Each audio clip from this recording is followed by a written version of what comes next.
the gospel. The good news that God became man in Jesus Christ. He lived the life we should have lived, died on the cross for our sins, and 3 days later, he rose again. This good news is for all people.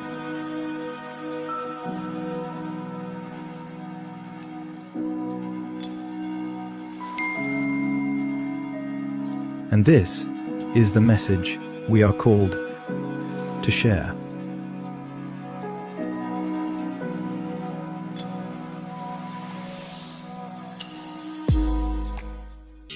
So let's pray. Panginoon, maraming salamat sa pag-ibig mong hindi natutumbasan, O God. Salamat, O Diyos, dahil sa gitna ng aming kakulangan, sa gitna ng aming karumihan, minahal mo kami at ginawang karapat-dapat sa iyong pag-ibig. O Diyos, ito ang aming samo at ito ang deklarasyon ng aming puso na kami ay sa iyo lamang, O God.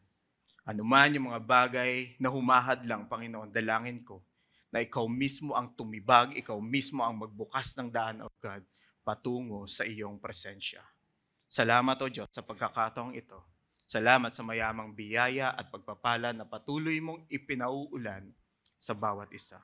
Banal na Espiritu, Holy Spirit, we acknowledge your presence in our midst today.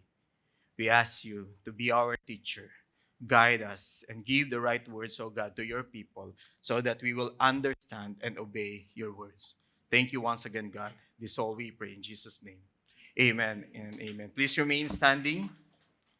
If you have your Bibles with you, kindly open it in 1 Timothy 2, verse 1 to 6. 1 Timothy chapter 2, verses 1 to 6. So, kung nandyan na po kayo, kindly read it with me.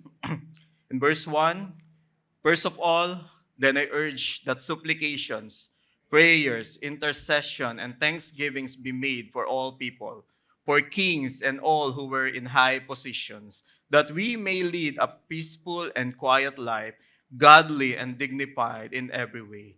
This is good, and it is pleasing in the sight of God, our Savior, who desires all people to be saved and to come to the knowledge of the truth. For there is one God, and there is one mediator between God and man, the man Christ Jesus, who gave himself as a ransom for all, which is the testimony given at the proper time. So this is the word of the Lord. You may now be seated.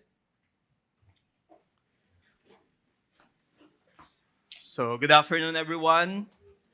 So welcome to our 2 p.m. service. So I'm Leo, one of the leaders and staff here in our church. So we are in our series break. Actually, we call it series break, but this is a 2-week series break titled Sent to Many. No? Sino nakaka-relate dun sa natin, sa banner, no? Ayaw umamin, right? So kung alam nyo yan, alam nyo na, okay? So, sent to many. During this time, di ba, wala pa masyadong games. Ang pagkakasabi sa akin ni Kuya Bong, parang snakes pa yung games. Hindi ko alam ano yung snakes na yun. No? Snake, tsaka, hindi ko na maalala. Space Impact. Grabe. May mga ganong games pala nung unang panahon. No? Diba, may nakadiscover nga ng Nokia 3310, di ba? Nakita niya 70% pa rin up to now yung battery. No? So, grabe. No? Pero hindi. Sent to many. So, during that time, ang kwento sa akin ni Kuya Bong, yung cellphone lang, gamit lang talaga is for communication. Right? Send messages and call. And then meron siyang, ang tawag doon, mga chain messages na, di ba, sent to many, parang gano'n. GM ngayon. No? Yun inabutan ko, GM na. Pero may drop call pa nga sinasabi si Kuya Bong. Hindi ko talaga maalala kung ano yung mga yon. But, the features of older phone before, the purpose is just to send message at meron siyang picture to send to many. Actually, this series is all about the mission of God through our Lord Jesus Christ. That our Lord Jesus Christ was sent to many, sent to us for the salvation of the world. And then, since the Father sent the Son, so lagi natin sinasabi, we started this year with a series about mission, that our mission is God's mission. we are invited to participate on God's mission. That's why nung mga previous topic natin or previous preaching natin, when Jesus said, wait for the Holy Spirit to come upon you before we do the mission. Why? Because this is God's mission and we need the power of God to do and accomplish this mission. So, dito nag-uugat yung topic natin today, sent to many, because God sent Jesus Christ, the Father sent Jesus Christ to save the lost humanity. Then the Father and the Son, when Jesus resurrected, the Father and the Son sent the Holy Spirit to empower the church, to enable the church. And then the Father, the Son, and the Holy Spirit sent the church. So tayo po yun. Yung katabi mo, tingnan mo, sabihan mo, you are the church. Oh, mukhang building yan. Hindi. Di ba? The church is a people. The ecclesia, gathering of people. And then, the Father, the Son, and the Holy Spirit sent the church to the world to preach the gospel. So that is the main purpose of the church. That is the main purpose why we gathered together to preach the gospel to the lost and to reconcile lost people to God. So yun po yung mission natin, actually mission ni God na kung saan we are invited and privileged to participate. So week 1, send as one people. This is crucial because it defines our identity in doing mission. Kasi ang hirap gawin ng mission kung hindi mo alam yung katauhan mo at kung sino ka sa harapan ng Diyos. That's why week 1 is so important. In 1 Peter 2, verse 9, so kita naman, no, medyo luma pa kasi yung phone, kaya mahirap yung pixel, di ba? Sabi doon, but you are a chosen race, a royal priesthood, a holy nation, a people for His own possession. This is our identity in our Lord Jesus Christ. Sabi doon, a chosen race. Actually, this is originally for the nation of Israel. But Israel were chosen not because they are good, not because they are powerful, but because of the purpose that God will do to Israel, na makita ng nations around them how great that God is. They will be they will be witnessing the glory of God to other nations, so that other nations will come unto God. But we know the story of Israel. Ano nangyari? Nagkaroon ng rise and fall of the kingdom, nagkaroon ng ang daming event, nagkaroon ng mga rebellion against God, and so on and so forth. And this, when Paul quoted chosen race, he's pertaining to church now. Bakit tayo na ngayon yung witness and will represent God to other people, especially to the lost, for them to come into the knowledge of God. So that is the purpose. We are the chosen race. And then a royal priesthood. Actually, when we talk about royalty and we talk about priesthood, that is parang too extreme during their time. Hindi mo pwedeng pagsamahin yan. But because our Lord Jesus Christ is our mediator, the high priest, and He is also the Lord, the King of Kings, then we are a royal priesthood. Tingnan mo yung katabi mo, para yung langis o gasolina ngayon. Mamahalin. Di ba? Royalty. We are a royal priesthood. Ibig sabihin ng priesthood, we can offer sacrifice and worship to God. We can go directly to God. So this is who we are. This is our identity. A holy nation. And then sabi dito, a people for His own possession. Na ang Panginoon mismo yung umako sa atin. Yung kinakanta natin kanina, sa'yo lamang, hindi tayo karapat-dapat, yet inako tayo ng Panginoon because of the grace of our Lord Jesus Christ. So this is our identity. Understanding our identity in God before participating in His mission matters because it shapes our purpose and the power we carry as we go. Kaya importanteng alam mo kung sino ka sa harapan ng Panginoon. Kasi pagdating natin in a mission field, pagdating natin sa, when we go to the lost, there's a lot of situation na pwedeng magbigay ng doubt, pwedeng magbigay ng mga tanong or questions about, Lord, talaga bang dito ako? Lord, talaga bang ikaw yung nag-send sa akin? And so on and so forth. That's why it is important for us to have the right foundation of our identity when we go to the mission. We don't go out to prove our worth. We go because we already know who we are. Diba? Kilala mo na yung sarili mo. Alam mo kung sino ka sa harapan ng Diyos. Alam mo yung mission ng Diyos. Ngayon, bahagi ka ng kaharian ng Diyos at ang puso ng Diyos ay abutin ng lahat ng tao, especially the lost. Ngayon, yun na rin yung magiging puso mo. Kaya, We will go. Pakisabi sa sarili mo, we will go.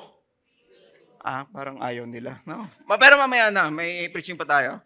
So our identity strengthens our resilience because mission is not always easy. Not always easy. There will be rejection. There will be challenges. There will be moments when nothing seems to move. Yung parang, I remember the story of our missionary in Timor-Leste, 7 years bago nagkaroon ng mga disciples or converts. May mga ganong katagal na missions. May mga ganong kahabang panahon. But still, bakit tayo nagiging resilient in doing the mission? Because of the power of God through the Holy Spirit in us and every believers.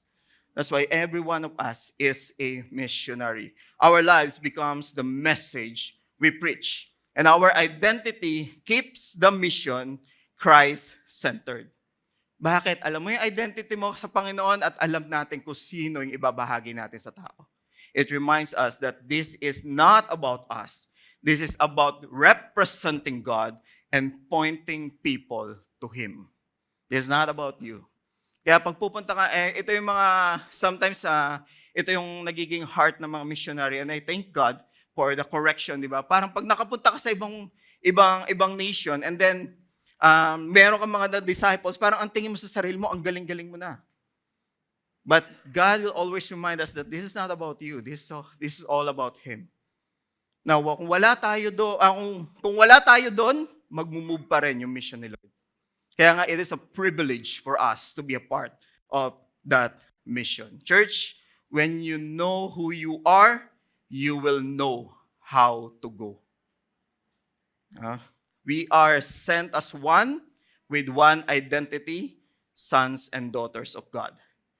And we are sent for all people. Nag-acetate na yung we are sent for all people. So, sabi ni Christopher J. Wright, it is not so much that God has a mission for His church in the world, but that God has a church for His mission in the world. So today in 1 Timothy 2, 1-6, yung binasa natin kanina, let us consider Paul's declaration about the heart of God and kung ano ba yung destination nung desire ni Lord. So, I saw this illustration during the Go conference. Sabi ko, ang ganda ng illustration na to. Hindi ko naman naintindihan yung pagkaka-explain niya kasi English, pero kinopya ko na lang, di ba? I just want to use the illustration, the declaration, and the destination. In verse 3 and 4, sabi doon, this is good, and it is pleasing in the sight of God, our Savior. Ano sabi? Who desires all people to be saved and to come to the knowledge of God. This is the declaration of Paul of the heart of God, yung desire ng Panginoon. God's desire, all people to be saved. So, a little sidetrack, I'm not preaching universalism na lahat masisave. John 3:16 says, for whosoever believe. And Ephesians says, salvation is by grace through faith in our Lord Jesus Christ. So the offer of salvation is for all, but people need to receive it by faith in our Lord Jesus Christ. You will never be saved kung hindi ka naniniwala sa perfect works of our Lord Jesus Christ on the cross. You will never save kung ang pagkakilala mo lang kay Kristo ay tao at isa lamang propeta. Because He represent us to God, He need to be man. He represent God to us, He need to be God as well. That's why Jesus is fully man and fully God. So this is God's desire that all people to be saved. And the destination of that proclamation has already secured. How many of us thankful when God promised to us something, He already prepared it to us? Read Ephesians 2, lahat ng benefits, lahat ng verb doon is already in the past tense or in the present, active present tense. Bakit? Because of Christ, all the promises already complete and ongoing into our lives. Kaya sabi ng Ephesians, di ba? We have meron tayong parang mana or pag-aari na already prepared for us in heaven. And God is the one who's guarding it. Imagine, meron na tayo ng sinong gustong makuha na. Wala muna, di ba? May gagawin pa tayo. Okay? So, that is the declaration. God's desire all people to be saved And in verse 5 and 6, for there is one God, and there is one mediator between God and man, the man Christ Jesus, who gave himself as a ransom for all. This is the testimony given at the proper time. So God's heart is for all to be saved, and he has accomplished it once and for all through the finished work of Jesus Christ on the cross. The destination of this declaration is already settled. So the declaration and the destination already settled. And since we, the church, are sons and daughters of God who long for all to be saved, yung heart ni Lord is for all to be saved, din ito rin dapat yung longing natin. That's why we do mission. That's why we go. God's heart is for the lost, and His heart must become our heart as well. So sabi ko sana ganun lang kadali, no? Sana yung from declaration to destination is a parang, alam niyo yung plain or flat surface lang na madaling lakaran. Pero hindi. Maraming up and downs, maraming challenges, maraming lubak, may mga pagkakataon na madadapa tayo in doing the mission. Pero the great things, our identity and understanding that God already won the victory will enable us to persevere on that mission. Kaya importante yung identity natin. Importante our understanding kung kaninong power tayo nag-act in doing mission. Because from declaration to destination, merong tinatawag na situation at the middle of it. So merong situation. Actually, we will look at the letter of Timothy, or letter of Paul to Timothy. Timothy is a pastoral letter from Paul. Siyempre, kanino niya in-address? To Timothy. After his third missionary journey and between his first and last and final imprisonment in Rome. Ang nangyari, after his imprisonment in Rome, nung nakalabas siya, Paul visited Ephesus, kung saan doon niya minit si Timothy.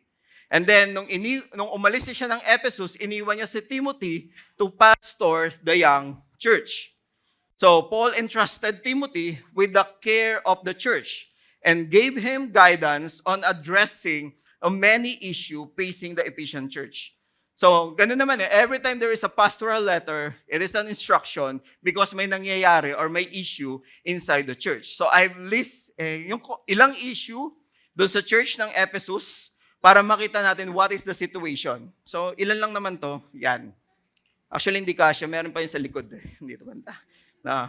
So, there's an issue. Paul's philosophy were rampant, religious view that contradict the gospel of Jesus Christ, misuse of the law by people who taught themselves to be teacher of the law. There was a tolerance of sin. There was a lack of holiness. There was hypocrisy. There was involvement in demonic error and seducing spirit. Denial of the truth about who Jesus Christ is. Apostasy and the rejection of God's word. Corruption amongst elders and pastors. Unsound teaching and heresy. Perverted worship, materialism, desire for money, and earthly gain. So imagine, a young pastor, Timothy, ito na agad yung darat namang problema.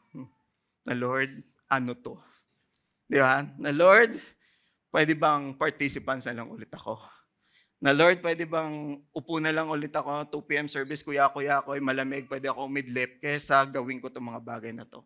Buti na lang, walang ganun sa Carmona. Tama? So now the church is in trouble. Every way you look at it. And Timothy is left there to get that church in line with God's will and God's purpose. Sabi ko nga na, imagine the young pastor Timothy in this moment. This was not good situation. It was a challenging, difficult time for him. Question is, how do we stand when God's declaration seems the very best, but we are in the worst situation? Bilang Kristiyano, ang ganda ng mga promises ni Lord sa'yo. Ang ganda ng mga declaration ni Lord sa'yo. But you are in the worst situation. Na Lord, parang hindi kita maramdaman. Na Lord, parang hindi ko feel yung promise mo. Na Lord, ilang taon ko nang pinangahawakan tong promise mo, pero bakit hindi pa nangyayari? Up to the point na tatanungin mo na, Lord, anak mo pa ba ako? I hope hindi tayo dumating sa mga ganong pagkakataon. That's why Paul wrote a letter to Timothy to encourage Timothy. 1 Timothy 2 verse 1 to 2.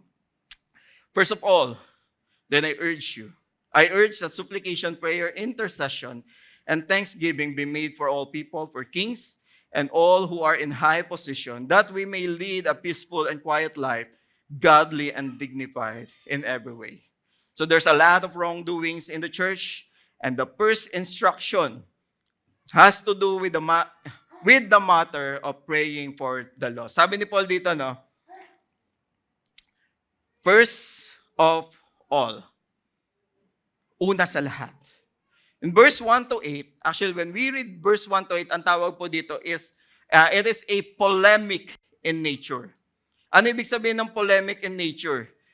Merong issue, they confront issue of the church, and then they, dun sa mga advice niya, dun niya ina-address. Yung parang sarcastic sa atin, mag-pray ka nga kasi alam mo hindi siya nagpe-pray. Mga ganon, di ba? Yung ganon yung polemic issue. May polemic nature. May issue, and then Paul wrote some instruction because of that issue. So ano yung issue? They were not committed to the truth, that God wanted all men to save. Kaya sinabi niya doon, no, it is God's desire. Ang galing rin ni Paul ng no, parang mag-parable, no. Alam mo ba, desire ni Lord na ma-save lahat, pero hindi mo ginagawa. Parang ganon, di ba? Na they didn't preach the Savior who will save the people. That's why we have one God and one mediator, Jesus Christ, who sacrificed himself for us. Ito yung kailangan marinig ng tao pero hindi mo ginagawa. That's why he advised Timothy. Or hindi ginagawa ng church. And first of all, sabi niya dito, first of all, the church of Ephesus, tingnan nyo, supplication, prayer, intercession, and thanksgiving. Sino dito part of prayer team? Lahat to, this is all a kinds of prayer. Tama? Inisa-isa ni Paul. Supplication, prayer, intercession, thanksgiving. Bakit? Because there is an issue. And ano yung tingin yung issue? Hindi nagpe-pray yung church. Our prayer is not a priority of the church. And then Paul said, I urge that supplications. I urge, I plead to you. I exhort you. Pwede naman ni Paul i-command si Timothy. I command you to do this. Pero ano sabi niya? I urge, I plead to you, I exhort you. Bakit? How many of us believe na yung prayer, hindi yan kino-command? Tama? But prayer comes from a passionate heart to commune with God, to seek Him. That's why we pray. Kaya yung sinasabi ni Paul, I urge you, na yes, he can command Timothy to do this, but Paul is passionately saying to Timothy to go unto God, to pray for the church, to pray for all the issue of the church. Because God's desire is for all to be saved. True prayer flows from a heart that has been convicted by God. So I was teaching prayer training yesterday, and ito yung sabi doon sa manual, no? Actually, we don't know how to pray, and prayer, first and foremost, nanggaling yan kay Lord, put into our heart. That's why nakakapag-pray tayo. So God is the initiator of prayer as well in our lives. So prayer never begins with man. It begins with God. True prayer is God's initiative, and we join in when He calls us to participate. Church, unless our prayers are grounded in His promise, warning, or conviction, we have no basis to pray. The question is, what grounds our prayer? To answer that, we must look at God's heart. What does He truly desire? As a Christian, sabi ko nga kanina, dapat yung heart ni Lord will be our heart also. So dapat yung prayer natin, dun nakikita yung heart ni Lord. Ano ba yun ang heart ni Lord? Ano ba yung desire ni Lord? To save the lost. So kung Kristiyano ka, yes, sa umpisa, sige, ginagawa mo lang siyang Panginoon, Lord, Panginoon, Panginoon, Panginoon. But I hope that as we mature in our Christian walk, our prayer will reflect the heart of God. And in Titus 2, sabi doon, for the grace of God, ito yung heart ni Lord, has appeared, bringing salvation to all people. Acts 17:30, but now He commands all people everywhere to repent. So this is the commands of God. This is the heart of God for all people to be saved, for all people to repent. The heart of the Lord is to save the lost. And as His people, the church carries the same mission into the world. We will never reach the lost if we believe the gospel is only for our little circle. Let's go. Sabi dito na, I urge you, supplication, prayer, intercession, thanksgiving for all people. Pakisabi sa katabi mo, all people. So hindi tayo selective sa ipapanalangin natin. Hindi lang yung, oy, mukhang maganda i-disciple talk. Pwede kaming mag-copy shop every time we do one-to-one. No. We're not selective. The church first calling is to pray for all people. Paul uses 4 words of prayer. Supplication, prayer, intercession, and thanksgiving. Actually, this is if you look at this kind of prayer, this is synonymous, especially yung tatlo, supplication, prayer, intercession. But when I was studying it, this is the context of this letter, especially chapter 2, is about God's desire for all people to be saved. Pero bakit supplication, prayer, intercession, thanksgiving, yung una niyang pinagawa? How it will be related to the salvation of man. So tingnan natin, the 4 layers of what I called a missional prayer to God. Okay? Number 1, sabi niya doon, I urge that supplication. Actually, supplication means, in Greek, this is it. Petition, asking for divine favor. Humble or formal request made to someone in authority. That is supplication. But the word this is, it comes from a verb root or a root verb na ang ibig sabihin, tulak. So hindi po tulak. Okay? Baka makulong tayo. Okay? So tulak, L-A-C-K. Okay? Hindi siya tulak. Okay? Means to be deprived, to be without something. So ganun din yung supplication in this context. Na we are praying because there is something lacked in the people. And here's my question. Whatever the situation is, whatever the status of the people, kahit gaano pa yung kayaman, kung wala si Jesus, they lack everything.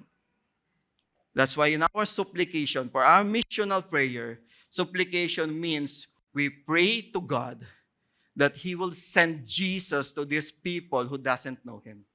Or He will send someone na mag-i-introduce kay Jesus dun sa mga taong to. Because Jesus is all we need. Not just here in this life, but also in life in eternity. So that is the prayer of supplication in this context. So, and when we look at the lost world, we see people bound for eternity in hell because they don't have Jesus in their lives. So the great things about this is, or supplication, we're not just praying for the need, it also means going to someone who has the resources to supply that needs. So ganun yung this is your supplication dyan. Hindi ka lang, you're praying na may ma-send sa kanya, but may ma-send to introduce Jesus, but you're going to someone, which is God, who can provide that need. And ano yung implication when we pray that prayer of supplication? So since our heart will align to the heart of God, it will reflect in our action. Madalas we're praying for God na, Lord, these people need someone who will preach Jesus. Pero ayaw natin. No? Na parang, Lord, they need Jesus, send someone. Pero if our heart is aligned with the heart of the Lord, they need Jesus, send me. That is the response of Isaiah, right? Whom are we going to send? Here I am, Lord, send me. So this is just more than a prayer. It reflects our understanding of the needs of people, of the needs of Jesus, the need of Jesus Christ, and then we're the one who will go to tell them about Jesus Christ. Kaya yung prayer na to, hindi yan nag-stay ka lang in your home praying for them. Yes, that's good. Now we're praying for people, but it will give us the desire to go and and preach Jesus to the lost. And then, I urge that supplication and then prayers. Actually, prayers in Greek means prosecute, which means an act of praying to God. So, ganun lang, an act of praying to God. Actually, praying, when we say praying, in their times and as well as sa atin ngayon, when we pray, ibig sabihin, we pray into a deity. Hindi ka nagpipray, pag sa government, sa president, hindi ka nagpipray to the president. Tama? Hindi ka nagpipray to the king. We only pray, and even pagans, they only pray to God. That's why when sinabi ni Paul, okay, I urge that supplication, the needs, then prayer, ibig sabihin, lumapit ka. You go into God. So general word for prayer, unlike the word supplication, this word is used in the scripture only in reference to God. This prayer is only directed to God. You are not going to anybody who can meet a need. You're going to God. It carries the element of worship and reverence. Bakit ka nagpipray kay Lord? Kasi alam mo, He is able and capable to do it. And as you go near to God, we will approach Him boldly but with humility of worship. Kasi kilala mo kung sino siya. Supplications, we pray for the need, and then prayers, we go unto God in reverence and worship as we pray for the needs of people. When we pray for the lost, we pray for their salvation, not just for their desperate need, but for the glory of God to be revealed. Every prayer for the lost is a prayer that God be honored, God be exalted, God be glorified, His name be lifted up, and His holy blessed name be praised. So that is the purpose. Now, why do we want these people to be saved? Why are praying for a supplication that they will know Jesus? Because we want the name of God to be glorified. And then at the end of the day, it is all about the glory of God. Westminster Shorter Catechism said, the chief end of man is to glorify God and enjoy Him forever. So we pray for salvation, not just for mankind's need, but because God is so worthy of honor, glory, and praise, that to exist and not glorify Him would be a rebellion against His holy nature. And then the third layer of prayer, sinabi ni Paul in Timothy, intercessions. Intercessions means, in Greek, antioxis, prayer or petition to God on behalf of another. An act of intervening between two parties. Actually, intercession is between two extreme parties, tayo yung gumigitna. So, bakit two extreme? God is holy and humanity is lost and sinners. So tayo, as people of God, we intercede, tayo yung gumigitna sa pagitan ng Panginoon at ng mga lost humanity. But there is a great depth in this word, intercessors. The verb form of this means fall in with a person. So yung verb ng intercession, fall in with a person. It means to become intimately involved with someone, to draw near to someone, to converse with familiarity. So ano ibig sabihin ng intercession? Na ipinapanalangin natin sa Panginoon yung lost humanity na parang tayo mismo yon. So ganon yung intercession. Na hindi lang yan for the sake of formality, Lord, masave sana yung lost. No.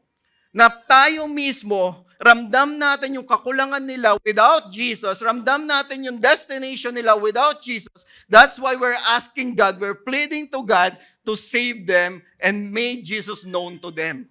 That is the intercession here. In Romans 8:26, likewise, the Spirit help us in our weakness, for we do not know what to pray for as we ought, but the Spirit Himself, the Holy Spirit, intercede for us with groanings too deep for words. That even the Holy Spirit commune with God about our need. Sabi diyan, in other translation, words that cannot be expressed. So ganun nag-groan yung Holy Spirit para sa atin. Ramdam niya yung pangangailangan natin. Ramdam niya kung ano yung situation natin. And is praying to God, to the Father, to our Lord Jesus Christ in behalf of us. Na parang siya mismo yung nandun sa situation na yon. So that is the intercession part that we're doing. We're not just praying for the salvation of God, of the lost humanity, but we're standing in the gap, praying to God na parang tayo or tayong mismo yung nasa sitwasyon na yun. When we pray for all people, we pray with deep compassion, personally engaged with those who are in desperate needs. Praying for all people means understanding their great need, recognizing the glory of God, and becoming involved with sympathy and compassion. So this is the three layer of prayer na sinabi ni Paul. This is how we ought to pray. When this thing take root in our hearts, our prayer will naturally reflect the mission God has called us to do. We must live with a deep, shaking awareness of our humanity's need and the desperation of the lost. Church, we must carry an all-consuming desire to see God glorified in the salvation of souls. And we must move beyond ourselves, entering into the burdens and needs of others as we pray for their salvation. And the last one, sabi ni Paul, and thanksgiving. Thanksgiving means giving of thanks. Napaka-deep na giving of thanks. So actually, that thanksgiving is a dapat part of all prayer. In our supplication, we give thanks to God. In our prayers, as we approach God, the throne of the Lord with boldness and humility, we give thanks to God. And even in our intercession, we give thanks to God. This thanksgiving, ano ibig sabihin ng thanksgiving na to? This thanksgiving implies that whatever God does in response, kahit ano man yung sagot niya sa panalangin natin, we ought to thank Him. Ayon man sa gusto natin o hindi, yung sagot ng Panginoon sa panalangin natin, we are ought to thank Him. That is the prayer of thanksgiving. In Thessalonians 5:18, give thanks in all circumstances, for this is the will of God in Christ Jesus for you. Church, whatever God does, we give thanks to Him. And by the way, thanksgiving, alam niyo ba na supplication, ano yun? Kasasabi lang, the intercession, the supplication and prayer, pwedeng mag-cease pag nasa heaven na tayo. But thanksgiving is the only element of prayer that will continue forever. Yeah. Kasi pag nandun na tayo sa heaven, we don't pray for the lost. Kasama na natin si Lord. Sinong gusto mauna? Wala lang talaga, di ba? But thanksgiving is the only element of prayer that will continue forever. And as we worship God, we continue to thank Him. We pray for all people, for their need of salvation, for God's glory, and from the longing of our heart for souls to be saved, trusting that all God does is good.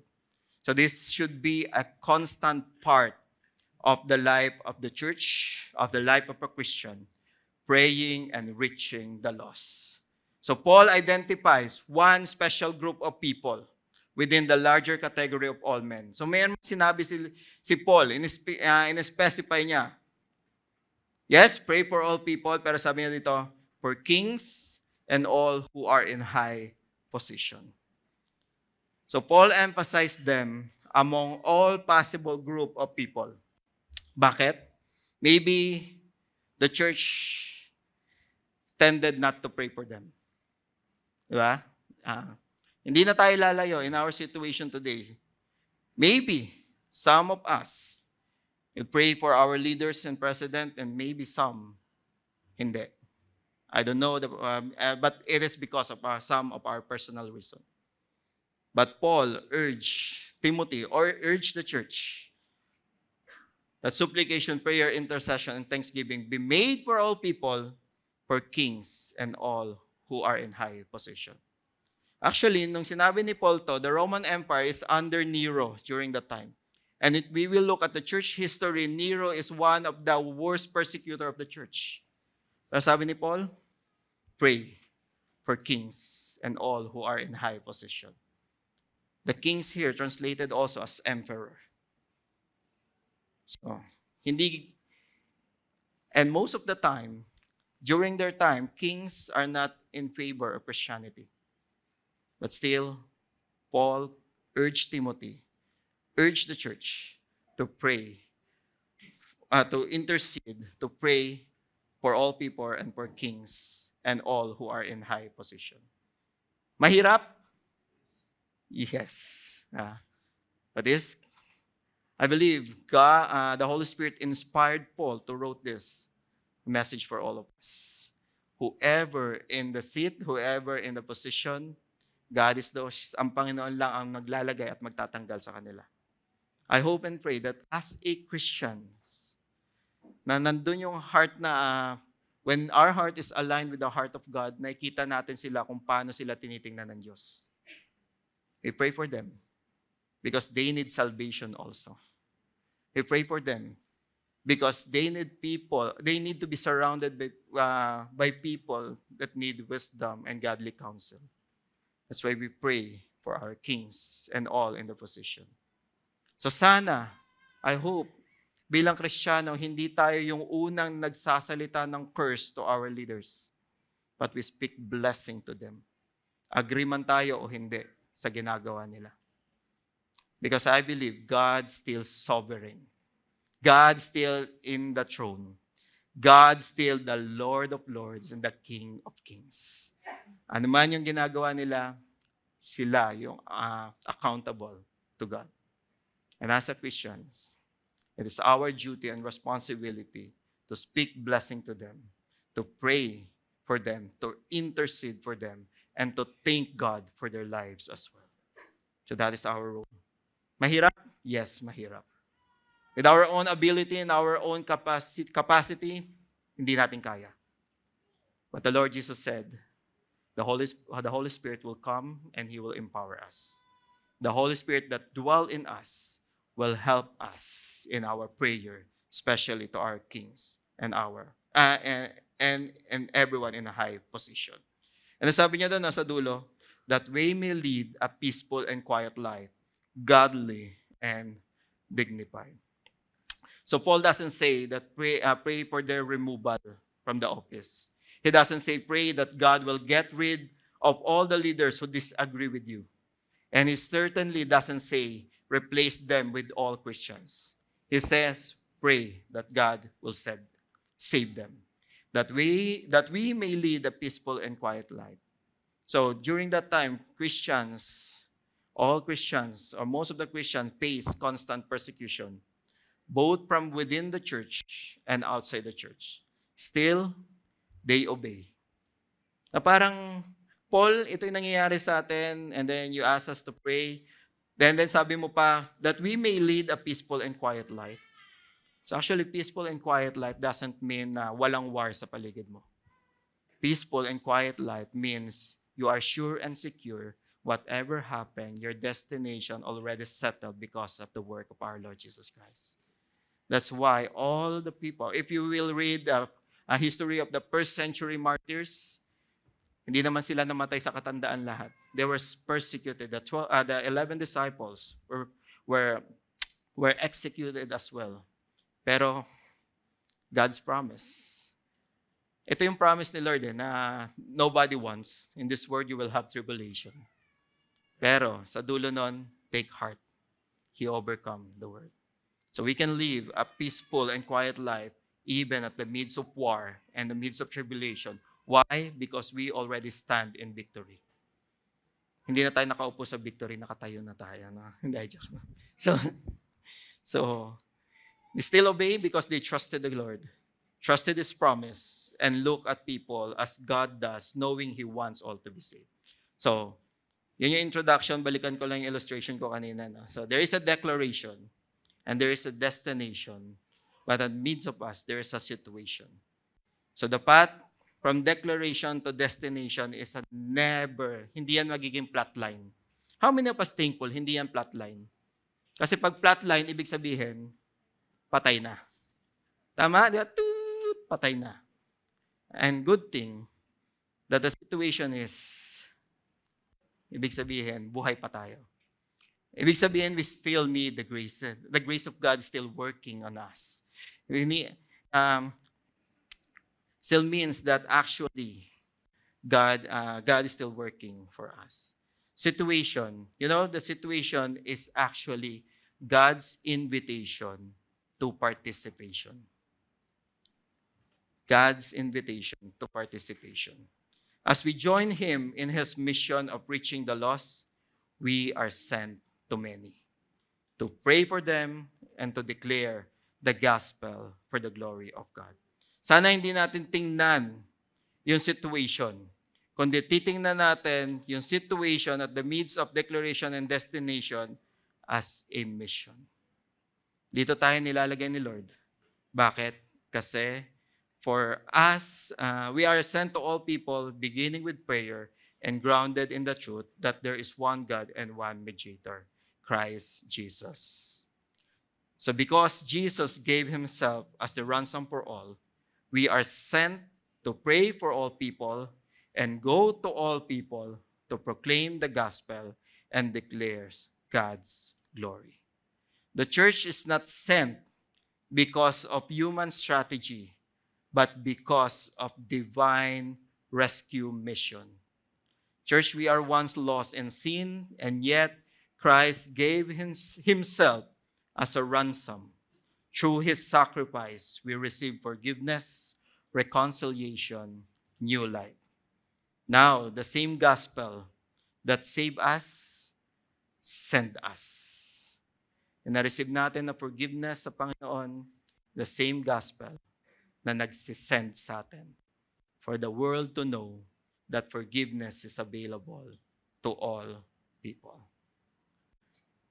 We go in our families, we go in our campuses, we go in our workplace, we go in our communities, and we go in every nation, carrying the hope of Christ, because the heart of God is for all people. The mission of the church must also reach all people. So yun yung mission natin. The heart of God is for all people. Our mission is to reach all people. So as I end, I just want to call one of our campus missionary in our Every Nation Church, Phnom Penh, Cambodia. So let me call on Bibol. Hey bro.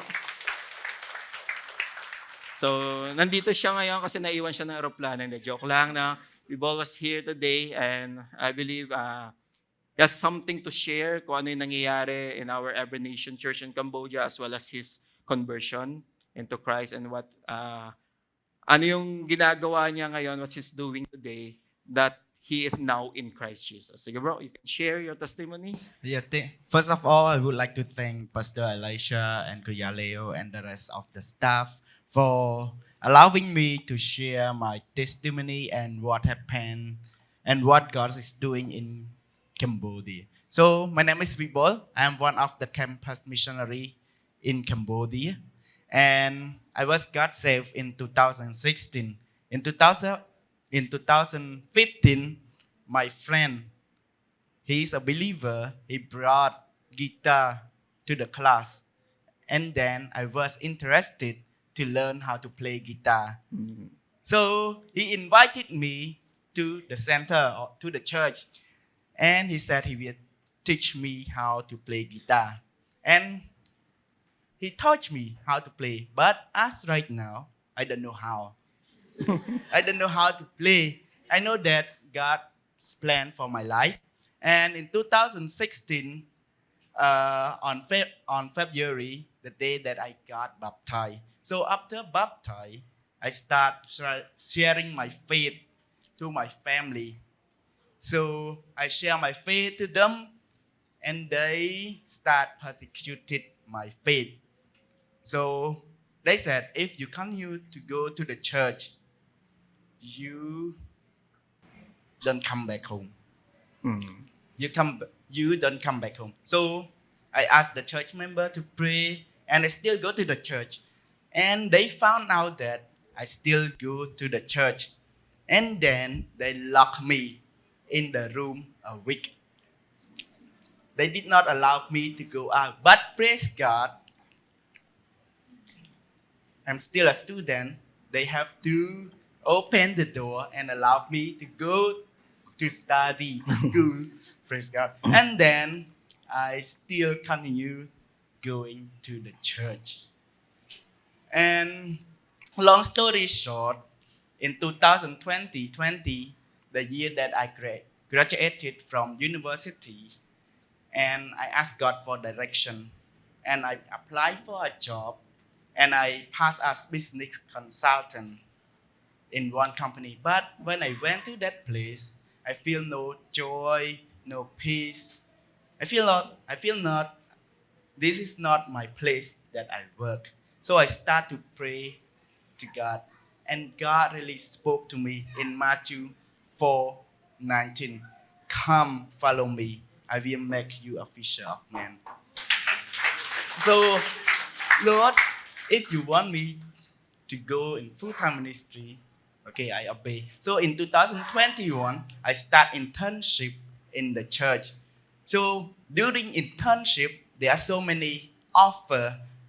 My sister, she offered me one position in her workplace. And also my uncle, he's working in the government field. He offered me one position to work in government. And it's located in Siem Reap. I don't know every one of you know Angkor Wat. It's Angkor the Wat. well-known, the largest temple around the world. So it's really challenging. Should I go or should I continue to be internship in the church? Because Siem Reap is the place, it's peaceful place, it's relaxing, and my heart also want to go there, to work there. But God spoke to me, I chose you, but you did not choose me. In John 15:16. Okay, Lord, if you chose me, I obey you. So I continue my internship in the church. So in 2023, I was sent to be equipped and empowered in the School of World Mission in Victory BTC, called the GIG, in 2023. So as right now, I am a full-time campus missionary. And we also praise God. During Dual Conference, we bring the student, the total from Cambodia, because we have 3 churches in Cambodia, 2 in Phnom Penh and 1 in Battambang City. And we brought them to join the Go Conference. We have almost 50 joining Go Conference. And 24 of them, they are first time here, first time in the Philippines. So I hope when they are going back and what they have learned, they will put it into practice, seeing the nation like God seeing the people with compassion and love. That's it. Thank you so much. Amen. So, sige, just stay there, bro. So, they're doing a campus missionary in Phnom Penh, Cambodia. And as we believe na in Cambodia, Jesus is like a foreign God. And it's so challenging to them to reach out to people. So, narinig naman natin yung testimony niya. And there's a lot of testimony of Cambodian people when they come to Christ, there's a lot of persecution. But God is the one who gave them power to endure persecution. God is the one, and I believe God is the one who bring them here to the Philippines to witness kung anong ginagawa niya. And pagbalik nila sa Cambodia, alam mo, may pinangahawakan silang good news of how faithful God is. So Bible is here for us to invite us to participate in God's mission in Cambodia by partnering with Him. Actually, they are doing their MPD or ministry support here in Philippines before they go back to Cambodia. So as we know, the campus missionaries, they're looking for partners to partner with them. Do you have partners? Not yet, no? So partners with them in the ministry. So that's why they are here. And if God touches you to partner with him. Your generosity will greatly. We're thankful greatly for your generosity as well. So can we stretch our hands as we pray for Bibol? Lord, once again, we thank you for your greatness, for your faithfulness, oh God. Thank you for Cambodian nation. So, Lord, we believe that Cambodia belongs to you.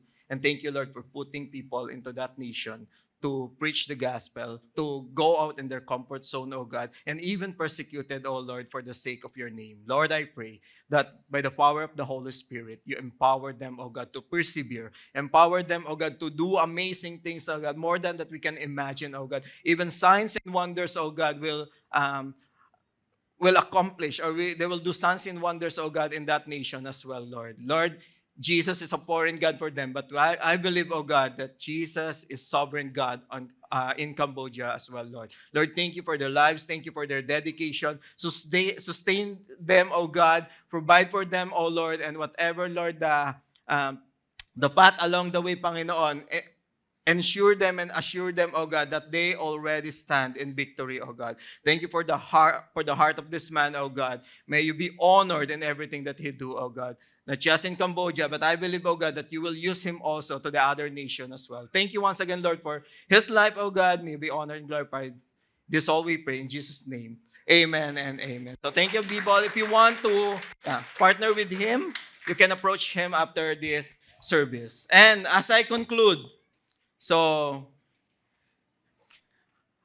we are so thankful na 1984, so kwento lang sa akin, hindi pa ako buhay na joke. Na 1984, tayo yung mission field. Na kung saan missionaries go in our nation to share Jesus, to proclaim the gospel. But as years goes by, we became a mission force. And today, Victory Carmona, we also sent team to Timor-Leste on September to do a mission trip and to help also the church, the local church there in reaching the Timorese for our Lord Jesus Christ. So pray for us as we finish all the requirements and all the preparation. So together as family of believers, we are called to reach nations for the glory of God, for His glory alone.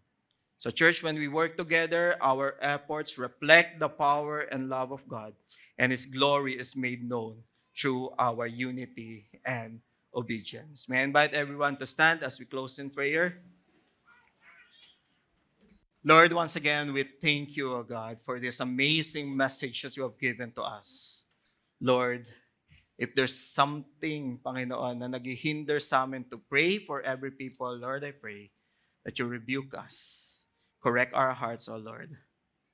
Change it from the heart of stone into heart of flesh, O God. That our heart will be aligned to your heart, O Lord. Lord, that our desire will be aligned to your desires, O God. As you desired all people to hear the good news of our Lord Jesus Christ, Lord, help us, O God. Help us, O Lord, na yun din yung maging heart namin. And Lord, send us, O God, for the work of your ministry, O Lord. Lord, maraming salamat sa pagkakataong ito. Tunay nga, ang iyong salita ay buhay at hindi ito babalik sa iyo nang walang laman, O God. Dalangin ko, Panginoon, na sa bawat salita at katotohanan na narinig namin ngayon, maisapamuhay namin at makita ng bawat tao sa paligid namin ang kadakilaan mo. Salamat, O Diyos, sa pagmamahal, sa pagpapala at sa biyaya, O God. Salamat, Panginoon, sa pag-ibig mong hindi matutumbasan. Muli, O Diyos, dakilain ka at maitaas sa aming kalagitnaan. Lord, as I send your people, let me read Psalm 67, verse 1 to 7. May God be gracious to us and bless us, and make His face to shine upon us. And your way may be known on earth, your saving power among all nations. Let the people praise you, O God. Let all the people praise you. Let the nations be glad and sing for joy, for you judge the people with equity, and guide the nations upon the earth. Let the people praise you, O God. Let the people praise you. The earth has shielded it increase. God, our God, shall bless us. Let all the ends of the earth fear him. Thank you once again, Lord. This is all we pray in Jesus' name. Amen and amen. I send you up in the name of the Father, of the Son, of the Holy Spirit. Go and make disciples. If anyone needs prayer, you can come on front. May mga taong willing to pray for us. God bless everyone. See you next week.